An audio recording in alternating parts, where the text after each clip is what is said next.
Bonjour à tous, merci d'être venus si nombreux pour parler de web décentralisé. Je me présente, je m'appelle Antoine Cailly, je bosse dans une boîte qui s'appelle Zenica et je suis absolument pas expert dans le domaine du web décentralisé, je suis juste un peu curieux et je voulais savoir un peu qu'est-ce qui se cachait derrière les technos que je voyais passer dans mes fils de news et je vais essayer de vous expliquer ce que j'ai trouvé.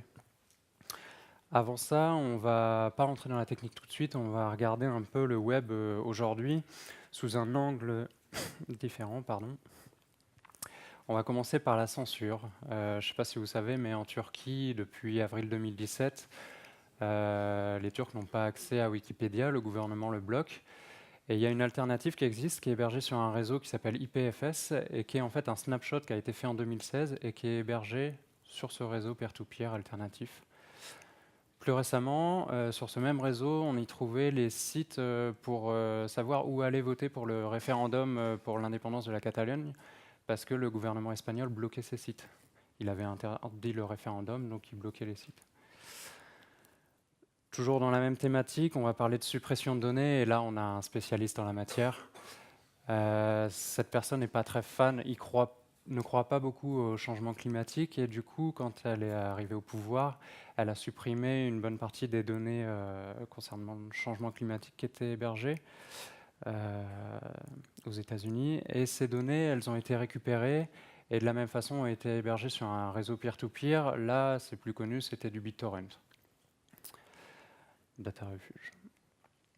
Toujours la même personne, il y avait une initiative Open Data à la Maison Blanche.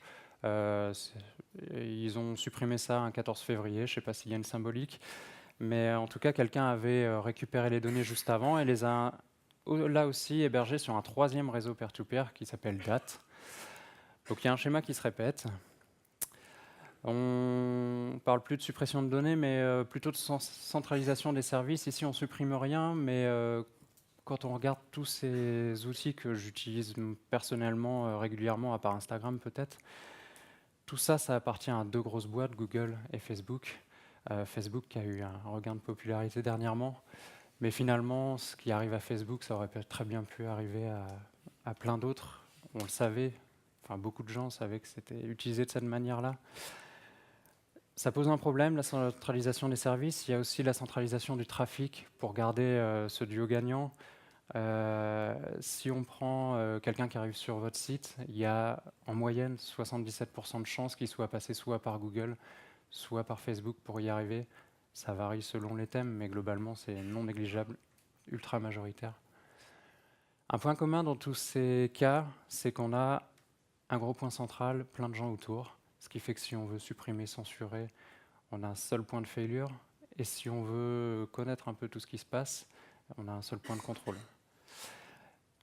Quelles sont les alternatives? Il y a ce qu'on appelle le web décentralisé. On prend ce point central, on le casse en plusieurs points centraux, et ça permet de faire des choses comme une alternative à Twitter que vous connaissez peut-être, qui est Mastodon.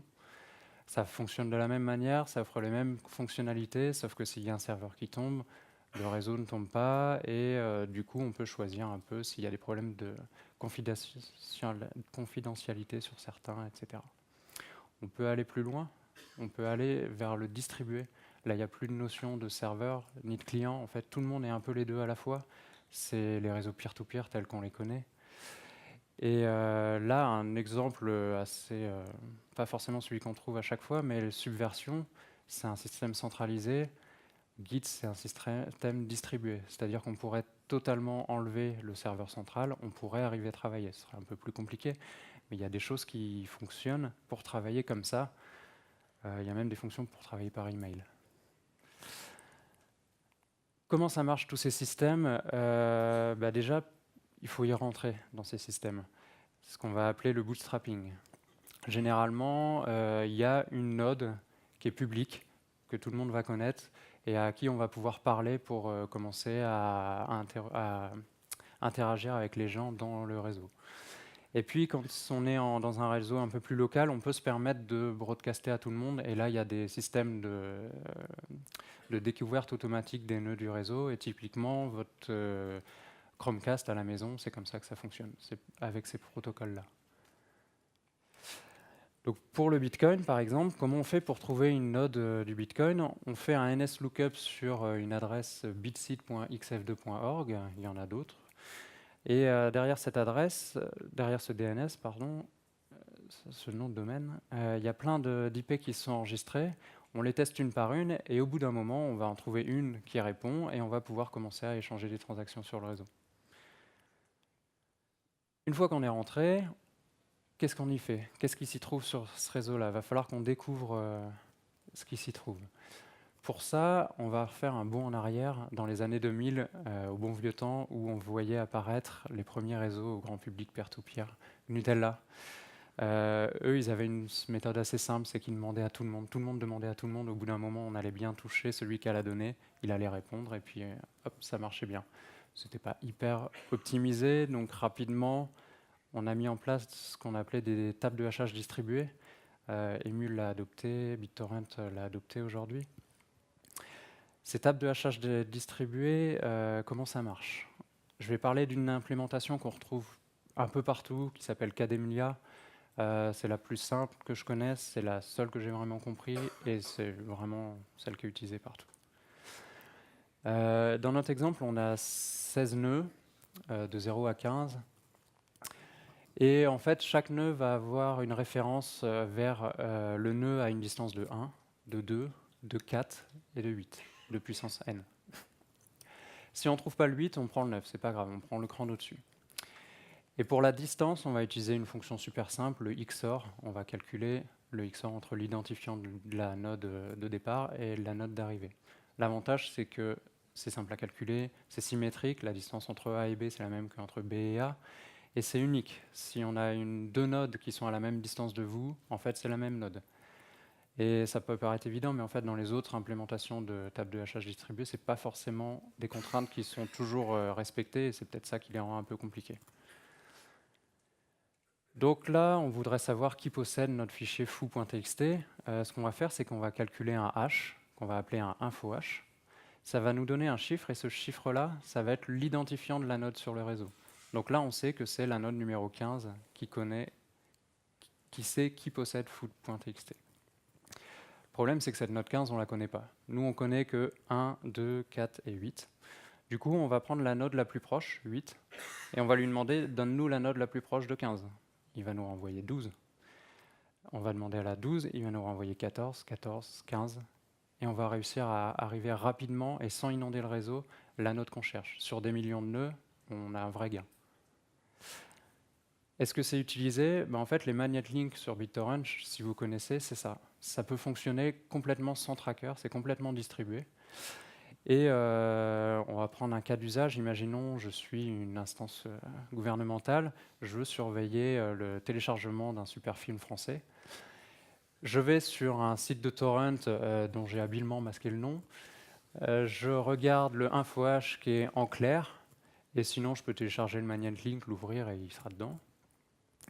Et puis je vais faire un petit script pour trouver qui partage ça. Alors on va faire ça en JavaScript, 3 dépendances, Lodash pour les utilitaires, BitTorrent DHT qui est une implémentation de la DHT BitTorrent, et puis un truc qui nous donne le pays d'une IP. On initialise nos tableaux d'IP, on initialise notre DHT. On dit que dès qu'on trouve un pair qui partage le fichier, on stocke son IP, son port et le pays. On dit qu'on s'arrête au bout de 10 secondes et on lance le truc. Le lookup, ça va déclencher le mécanisme que je viens d'expliquer juste avant. 3 dépendances, un script qui tient en une diapo. 10 secondes après, on a les adresses de 5 personnes véridiques auxquelles on pourrait demander au FAI leur email et leur envoyer un mail. Ça, c'est pour bien illustrer le fait que ce n'est pas parce que c'est cassé en 1000 morceaux et distribué sur le net que c'est privé. Ce n'est pas intrinsèquement vrai, et ça peut l'être, mais il faut l'ajouter. La blockchain, dans tout ça, comment ça fonctionne? En fait, ça ressemble un peu à Gnutella. On va partir du principe que si je passe une info à beaucoup de gens autour, et puis que beaucoup de gens autour passent une info à beaucoup de gens autour, etc., l'info va se propager à la vitesse d'une rumeur, d'où le nom du protocole, Gossip Protocol. Et cette info, en fait, là, ça va être une transaction. Donc c'est assez simple, finalement. Maintenant qu'on a réussi à trouver ce qu'il y avait sur le réseau, on ne s'est pas posé la question de comment on communiquait. Cette partie-là, je vais passer très vite dessus parce que, en fait, c'est des technos qu'on utilise régulièrement.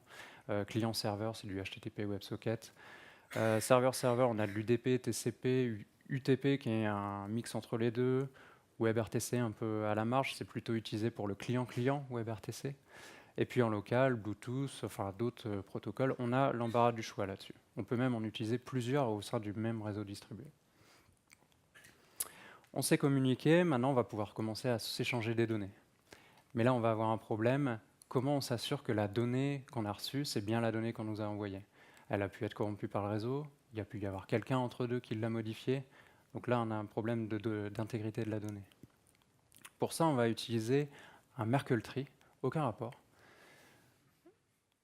Comment ça marche un Merkle tree? On prend une donnée, on calcule un hash, on prend tout ça, on recalcule un hash qui s'appelle le root hash. Si on rajoute une donnée, on la met en dessous et le root hash, vu que les données qui sont en dessous ont changé, le root hash change. Si on ajoute plein de données, le root hash change encore. Une fois qu'on a cette structure-là, si moi je demande au bonhomme bleu de m'envoyer la donnée numéro 3, lui, tout ce qui... Ah oui, pardon. La grosse hypothèse de départ, c'est que je connais le root hash de source sûre, par un autre biais, clé privée, symétrique, etc. Mais je connais le root hash. Et si je connais le root hash, le bonhomme bleu, il a juste à m'envoyer la donnée numéro 3 et les deux petits hash, numéro 4 et numéro 1, 2, qu'on voit. Pourquoi?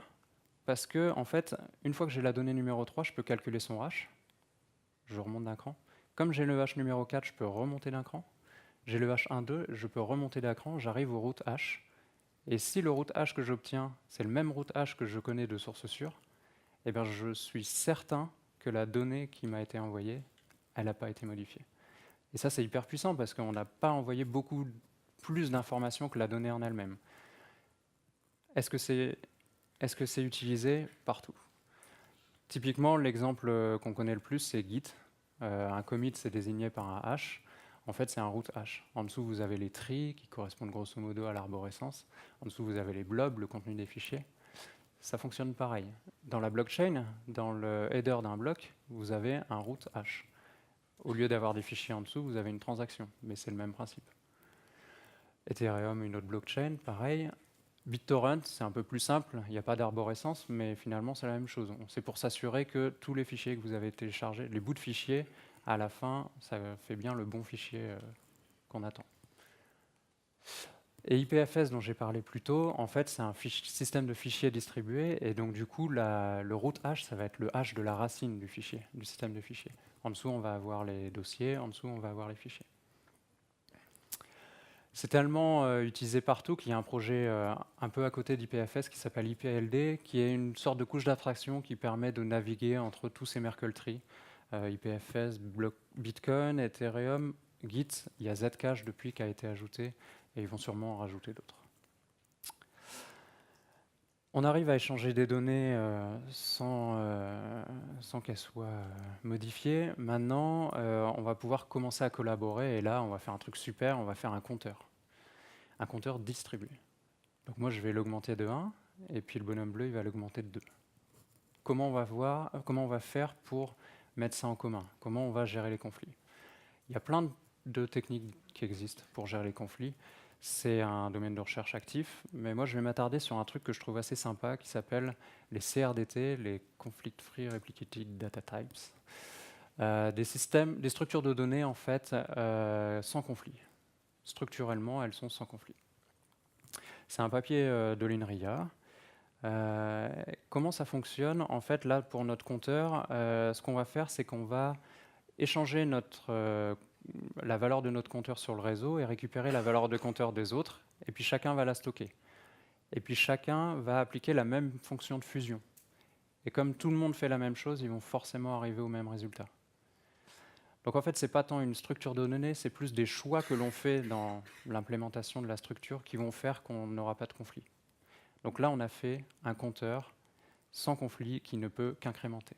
Maintenant, si je veux le décrémenter, eh bien, je vais faire un peu le même principe, en fait, je vais faire un deuxième compteur qui va compter les décréments. Même principe, j'échange les résultats, et à la fin, on a le même résultat partout. On peut aller un peu plus loin, on peut reprendre le même principe, donc là c'était le positive-negative counter, pour les termes que vous retrouverez dans les recherches. On peut faire des grow only sets, donc au lieu d'avoir un seul compteur, on a des ensembles, donc celui-là, ils peuvent seulement grossir. On peut avoir des sets qui peuvent diminuer aussi, sur le même principe. Ici, une donnée qui a été supprimée, elle ne pourra jamais être réajoutée. C'est problématique. Du coup, on va ajouter une notion de temporalité et on va prendre la dernière opération en date pour décider est-ce que la donnée elle est ajoutée ou supprimée. Et ainsi de suite, en fait. On va rajouter petit à petit des contraintes d'implémentation qui vont faire qu'on peut arriver à des structures assez compliquées. On peut faire des graphes, on peut faire des semblants de JSON, on peut faire plein de choses. Et en fait, le choix de la structure, ça va dépendre des fonctionnalités dont vous avez besoin et puis des contraintes que vous êtes prêt à accepter. Typiquement, entre le grow only counter et le positive negative counter, il y a 2 fois plus d'espace mémoire qui est pris et potentiellement 2 fois plus de trafic réseau. Donc, c'est un compromis à trouver.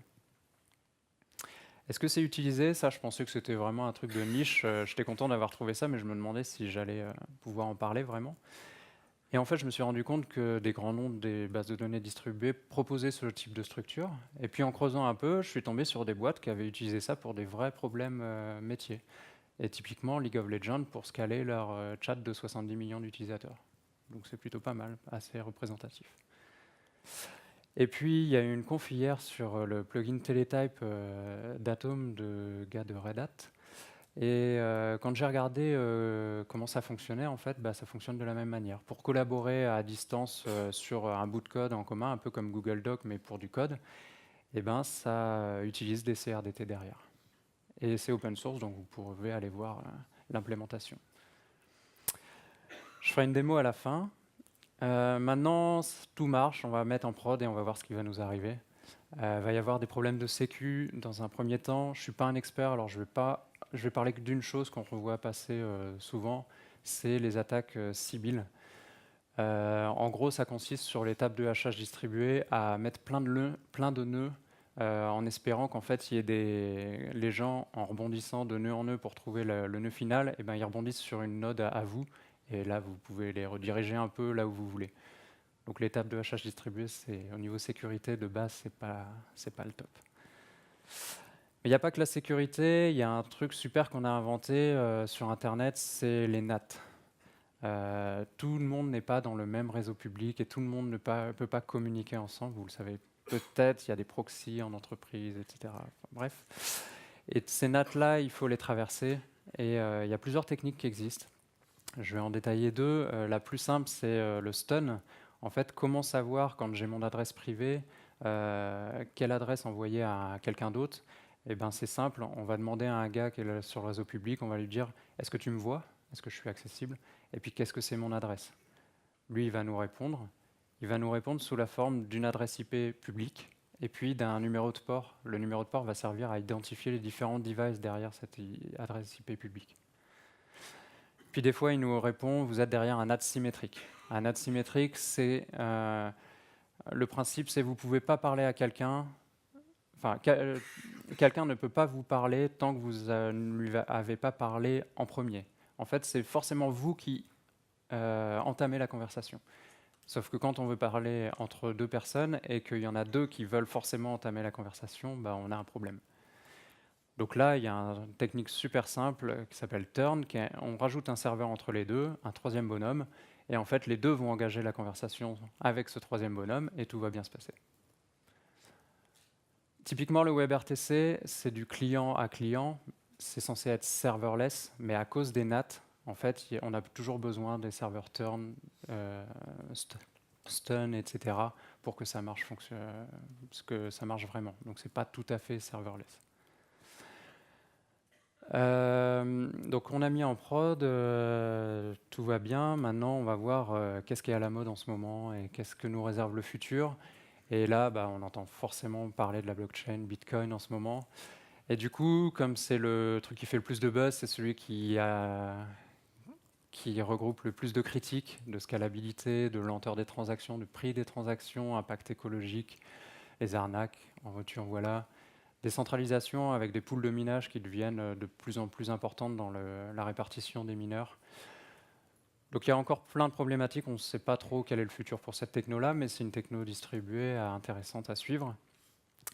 Il y a IPFS dont j'ai parlé et qui, à mon sens, c'est celle qui a ce qui pourrait être le nouvel Internet qui a eu le plus de popularité, à ma connaissance. Ce qui est intéressant avec IPFS, en fait, c'est qu'ils ont une stack assez complète, qui est plutôt bien faite, et vous prenez un peu ce qui vous enchante. L'IP peer-to-peer, c'est un couteau suisse pour faire une appli peer-to-peer. Et puis IPLD, c'est pour naviguer dans les données. IPNS, c'est un remplaçant du DNS. Et puis si vous utilisez la totalité, vous pouvez déjà utiliser le réseau IPFS pour héberger des sites, des données, des trucs comme ça. Il y a les mêmes gens qui ont fait une grosse levée de fonds sur Filecoin, qui est une crypto-monnaie. Alors autant IPFS, ils étaient assez modestes, ils voulaient révolutionner Internet. Autant Filecoin, ils sont restés dans la même veine, ils veulent attaquer Amazon sur le stockage. Donc avoir une solution qui remplace et propose des stockages à moindre coût et distribués. Donc ils ont de l'argent, on verra ce qu'ils en font, mais en tout cas ils ont l'argent pour faire des trucs cool.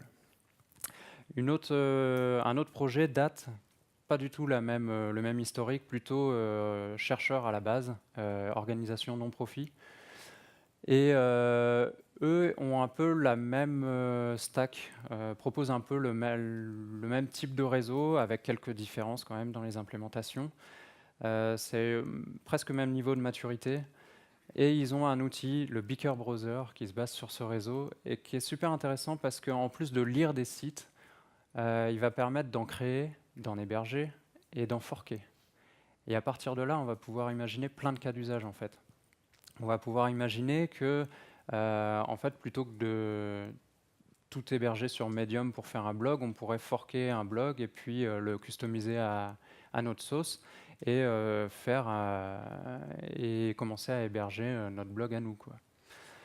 On pourrait imaginer la même chose, directement ajouter dans le navigateur des fichiers, et comme le navigateur il joue à la fois le rôle de client-serveur, et ben, ces fichiers ils sont hébergés, partagés sur le réseau peer-to-peer, et puis on a un semblant d'échange de fichiers type Dropbox. On peut faire du streaming. Donc là, on voit qu'on a un cas d'usage qui demande quand même peu de latence. On peut faire des choses comme ça avec un réseau peer-to-peer. Il y a des préjugés des fois qui disent que c'est lent par défaut. Ça dépend. S'il y a beaucoup de pairs qui partagent, etc., on peut aller très vite. Et puis le cas d'usage classique, c'est les réseaux sociaux, Twitter, Facebook. Donc là, on a un exemple, c'est Fritter, une alternative à Twitter. Je ne sais pas d'où vient le nom. Et Rotonde, qui est une autre alternative. Tout ça, c'est sympa, mais c'est un browser un peu qui n'est pas très connu, qui n'est pas très utilisé. Il manque un peu de fonctionnalité, pour être honnête. Et dernièrement, en fait, en début d'année, il y a Mozilla qui a dit « Nous, on est pour tout ça ». Et du coup, on va ajouter les protocoles DAT, IPFS et Secure Scuttlebutt, qui est un peu plus discret que les autres.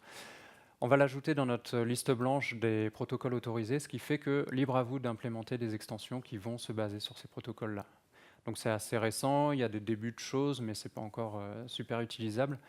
Mais ça pourrait arriver dans un navigateur mainstream. Il y en a plein d'autres, il y en a même encore plein d'autres que ça. Je vais passer vite pour avoir du temps pour les démos. Juste une petite remarque sur Ethereum, il n'y a pas que les smart contracts et la blockchain, il y a Swarm qui est en alpha, qui est un peu un pendant d'IPFS. Et puis il y a Remote Storage, qui n'est pas vraiment un réseau distribué, mais qui se dit que pourquoi les applications, elles offrent le service et elles stockent aussi les données qui sont manipulées par ce service-là. Pourquoi on ne pourrait pas casser ça et dire que les données que le service manipule, c'est nous qui choisissons où les stocker. On le dit à l'application qui veut les utiliser. Mais du coup, si on veut changer l'endroit où on les a stockés, on peut. Si on veut couper les droits, on peut. Si on veut supprimer les données, on peut, etc. Donc il y a tout un projet là-dessus. Et puis, pour les plus rêveurs d'entre nous, Elon Musk a annoncé qu'il voulait faire un réseau planétaire, voire interplanétaire, avec ses rêves de Mars, qui s'appellerait Starlink. Et quand on lui demande est-ce que ce sera un réseau peer-to-peer, il dit évidemment, évidemment. On verra ce que ça donne. Je vais passer aux démos. Je vais vous montrer le réseau Rotonde sur le navigateur Beaker Browser.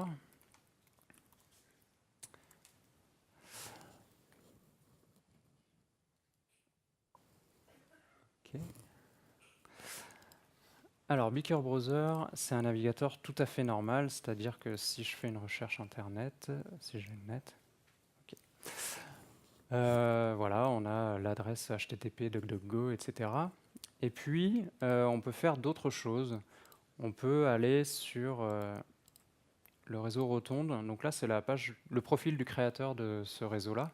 Et là, on voit qu'on a un truc intéressant, Secure Peer-to-Peer. En fait, là, l'adresse, elle est date avec un H derrière.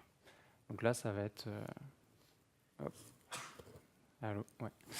Ça va être les H qui sont... Ah, je qui se barre. Pardon. Hop. Ça va être les H qui sont utilisés dans les Merkle Tree. On voit qu'on a deux paires qui partagent ce profil-là, et on voit qu'il est relié, enfin qu'il suit pas mal de gens. Donc c'est cool, nous on voudrait rentrer sur ce réseau-là. Comment on va faire? On va aller sur la page d'accueil de Rotonde, et là on peut rentrer un nom d'utilisateur, donc on va dire Devox.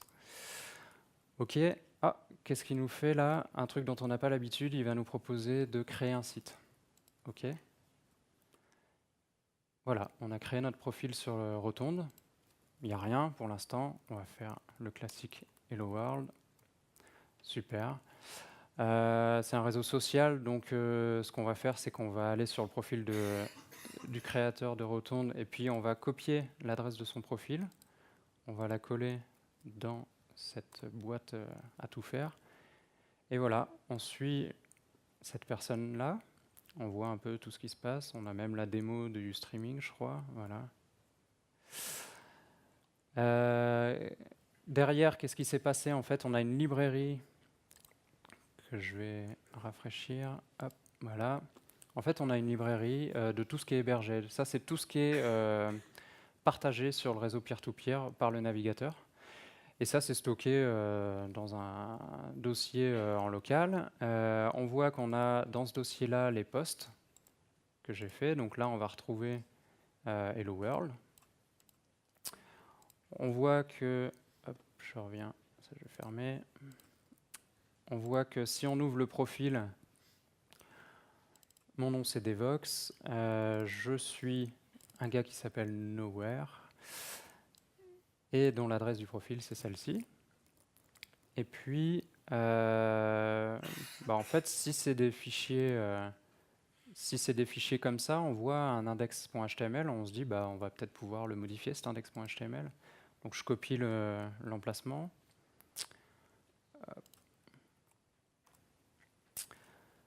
Et puis, je l'ouvre. Bon, ça utilise un script JavaScript, donc il n'y a pas grand-chose dans le contenu, mais on va quand même pouvoir y ajouter une petite balise style. Et on va dire que le body, il a un background color qui est rouge. Presque. Voilà. Qu'est-ce qui s'est passé? On a vu qu'on avait un changement sur index.html, qu'on avait publié, qu'on va le publier. Donc c'est un peu un Git, BitTorrent, les tout mixés ensemble finalement. Et puis quand on rafraîchit notre profil, c'est tout rouge. On peut faire quoi d'autre? En fait, il y a un autre réseau qui s'appelle Fritter, dont je vous ai parlé. Et hop, il est ici. J'ai déjà créé un profil dessus. Vous verrez que j'ai déjà fait quelques tests. Voilà. Ce profil-là, il est hébergé, partagé par le navigateur aussi. Donc voilà, on a les posts, les votes, etc. La même chose. Je vais copier l'adresse du profil. Hop. Et puis je vais le mettre dans Rotonde. Donc là, j'ai copié l'adresse du profil Fritter dans le réseau Rotonde. Comme ils se sont mis d'accord sur une convention de comment ça pouvait marcher ensemble, eh ben, je vais pouvoir suivre des gens qui sont sur Fritter dans Rotonde. C'est intéressant. C'est comme si vous suiviez des gens, vous vous abonniez depuis Facebook à des gens sur Twitter, par exemple. Donc là, je vois la personne et je vois mon autre profil. Et si je dis coucou,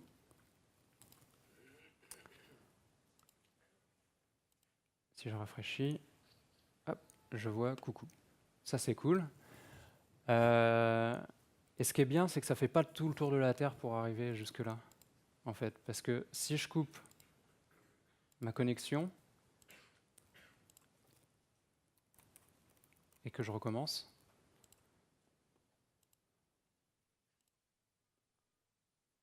ben ça marche aussi. Et ça, c'est bête, ça paraît évident que si on a deux trucs qui sont hébergés au même endroit, ils se parlent entre eux et tout, mais en fait, dans les faits, ça passera probablement via les serveurs de Google, Facebook et compagnie avant de revenir chez vous.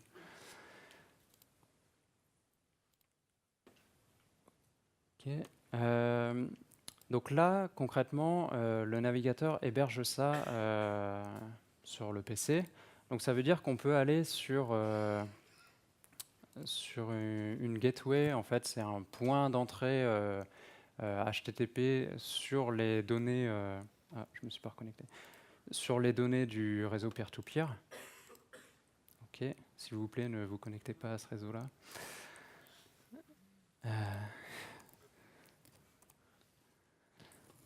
Et donc là, si je copie l'adresse de mon profil et que je le copie ici, donc là, je suis bien sur du HTTP. Hein.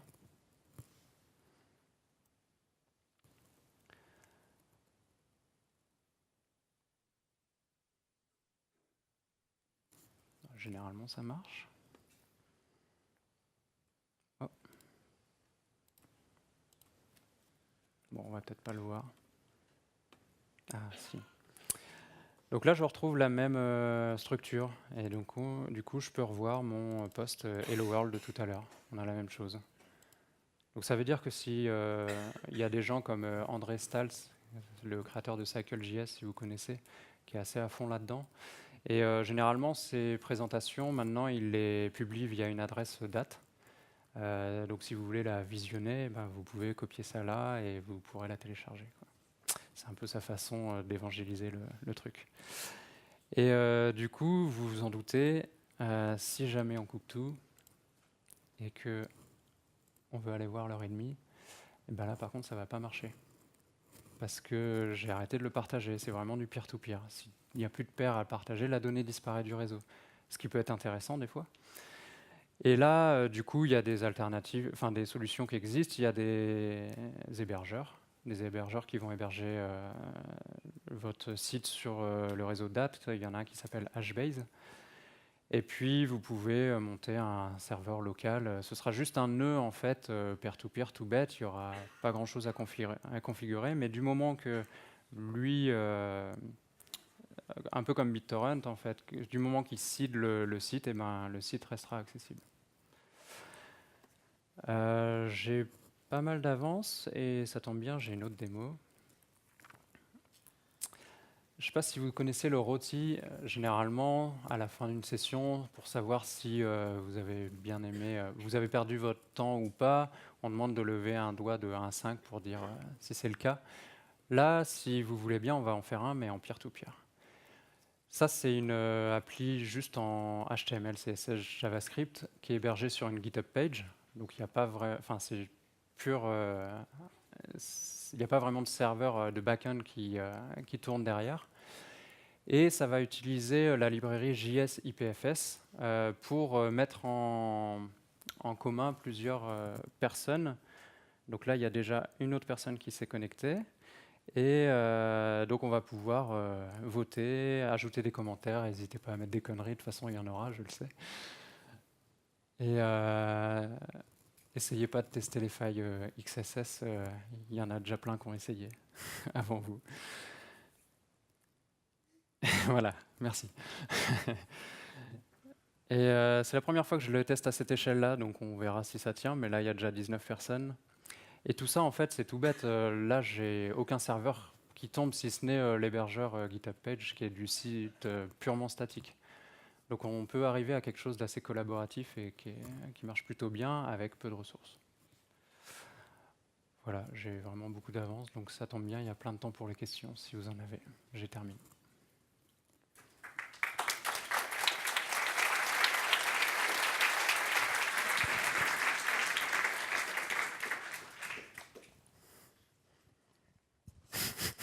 Oui, bonjour, merci pour la présentation. Est-ce que dans le cas de Fritter ou peu importe, c'est envisageable d'imaginer un système où ce serait des applications sur des smartphones qui tournent et qui elles seules partagent et font transiter les données sans aucun serveur PC ou quoi que ce soit, juste par les réseaux 4G? Oui, en fait, cette appli-là, vous pouvez l'ouvrir sur votre smartphone, beaucoup l'ont fait, j'imagine. Donc c'est déjà le cas, c'est une progressive web app, donc ça reste du web. Il y a des tentatives d'implémentation des protocoles, je pense à l'utilisation de date, mais avec React Native, mais c'est encore un peu poussif. Il y a quelqu'un qui est en train de faire une implémentation de date en Rust, ce qui permet qui permettrait de sortir du WebAssembly et quelque chose d'un peu plus bas niveau, donc ça pourrait être super intéressant. Donc c'est possible dans l'absolu, il ne reste plus qu'à ce que quelqu'un le développe. Mais il faut juste une connexion Internet finalement.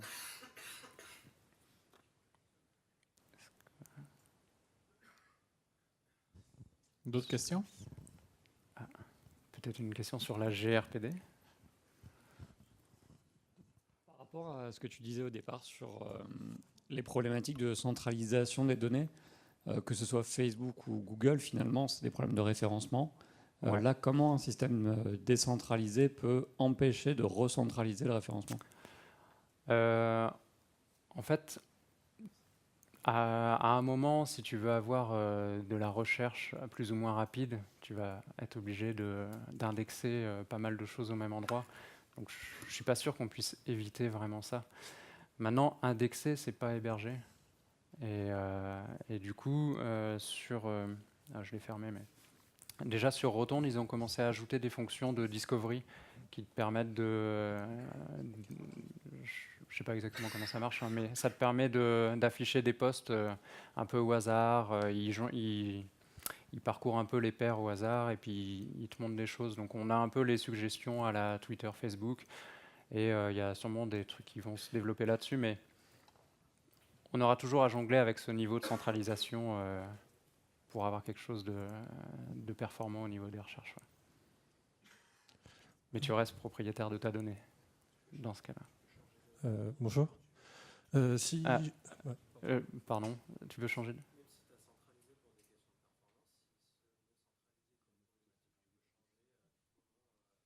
Ouais, si tu peux changer de nœud si jamais tu as des problèmes avec ce nœud-là. Ouais, voilà, par exemple. Désolé à celui que Ouais. j'ai interrompu. Pas de souci.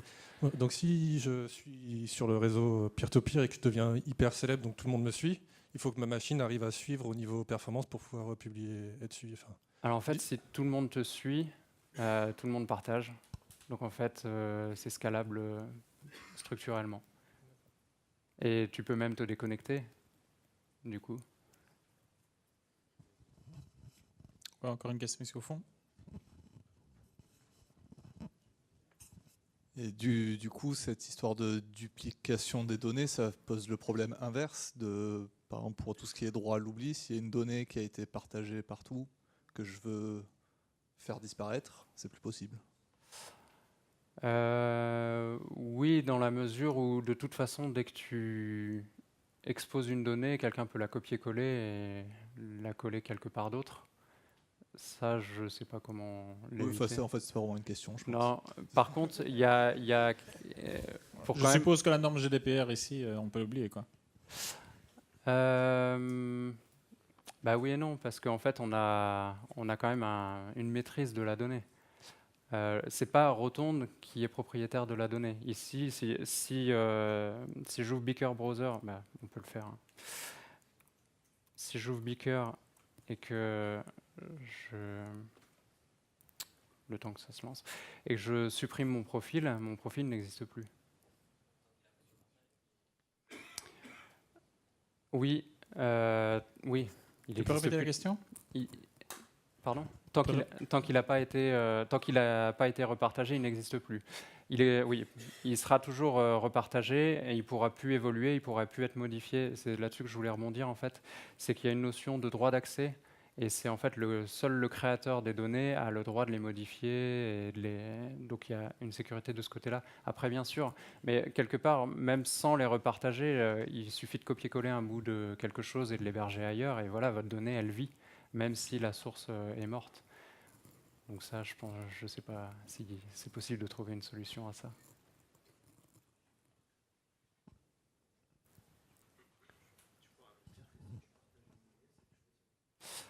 Si tu partages une donnée, c'est plus la tienne. Ouais, alors là, je pense qu'on entame un grand débat philosophique.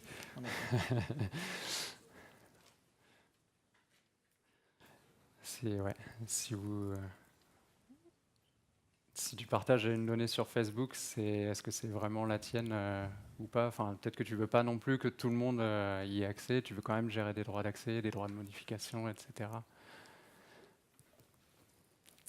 Grand débat, je pense. Est-ce qu'il y a d'autres questions? J'ai pas regardé L'avenir, c'est Google qui décidera. C'est possible.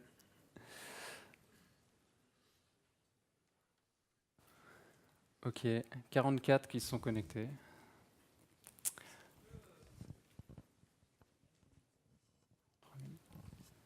J'imagine que le système de Fritter, c'est un système assez public, c'est-à-dire celui qui a l'adresse de la personne peut venir voir ce qu'il a exposé, un peu comme Twitter. Est-ce que c'est envisageable un système plus comme Facebook, où seuls des amis pourraient voir ce qu'on expose, mais pas le reste du monde? Ouais, il y a Secure Scuttlebutt, dont j'ai abordé le nom juste, qui est un peu le même principe, sauf qu'eux, ils sont plus discrets parce qu'ils sont très branchés. Ça marchera même sur des réseaux sans Internet, via clé USB, échanger tout, etc. Donc c'est un peu marginal au niveau du public.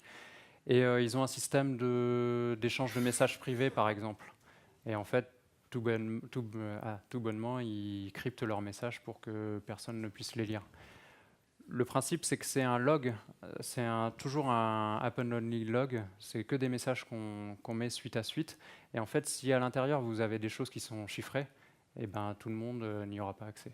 Donc à partir de là, vous pouvez faire plein de choses. Vous pouvez faire des droits d'accès, des choses comme ça. Quoi. Si on a donné sa clé à un ami, on peut plus supprimer l'ami. On lui a déjà donné sa clé. Ouais, alors là-dessus... Répète la question. Ah, pardon. Si on a donné sa clé à un ami, on ne peut plus lui retirer la clé.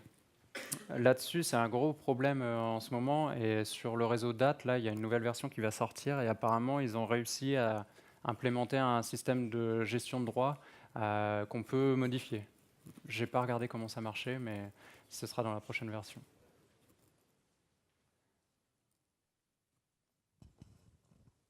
Ok, merci. Merci à vous.